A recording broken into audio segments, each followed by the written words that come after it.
Depuis combien de jours, on n'a pas maison, on dort là-haut. Les 2 enfants, moi et mon mari, on est 4 personnes. On dort dehors.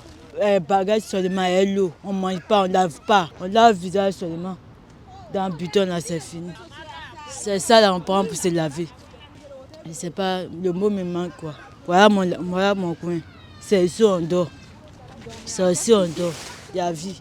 Elle, c'est Dandé. Et on l'a rencontrée le jeudi 7 mai avec une trentaine d'autres femmes et enfants qui sont sans solution de logement stable depuis plusieurs mois, voire plusieurs années. Elles font partie du collectif Combat pour un hébergement 93 et jusqu'au jeudi 7 mai, elles dormaient depuis une semaine dans un campement au bord du bassin de la Maltournée, à Saint-Denis, faute d'autres solutions. Particulièrement, ça fait depuis février, je suis à la rue. On dit d'appeler 115. 115 de Paris dit appelle le 193, nous balance nos actions sociales, ils ne veulent pas trouver de solution pour nous. On est dehors avec des grossesses, avec des bébés, et franchement, c'est pas facile à vivre. Maintenant, je suis enceinte, c'est pas facile dans ces conditions-là.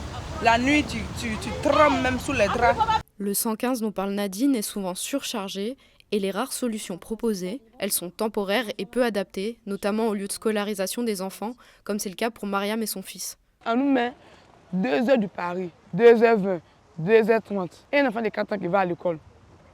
Qu'est-ce que mon enfant va devenir? Aujourd'hui, il rentre dans une maison. Demain, il rentre dans l'autre chambre. Après, demain, il rentre dans l'autre chambre. Il se promène tout Paris, il connaît tous les métros de Paris. Il connaît tous les trains. Tellement l'enfant est fatigué. Souvent, il me dit non, que maman, je suis fatiguée. Même à l'école, sa maîtresse m'a dit non, qu'elle ne le reconnaît plus. Il commence à pleurer. Plus qu'il est fatigué, il en a marre maintenant. Comme vous pouvez l'entendre, les enfants, ils sont au cœur des préoccupations de ces femmes. La plupart d'entre eux souffrent de la situation et sont parfois très jeunes à vivre dehors. Et il a quel âge ? Il a eu 3 mois le 6.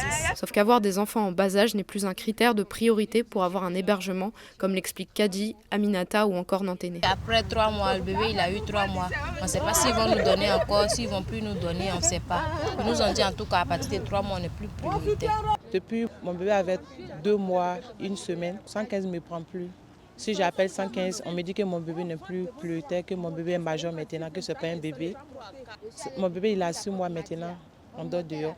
Pour ne pas passer l'hiver dans ces conditions, les femmes du collectif ont occupé plusieurs mois l'hôpital de La Fontaine avant d'en être expulsées le 21 avril.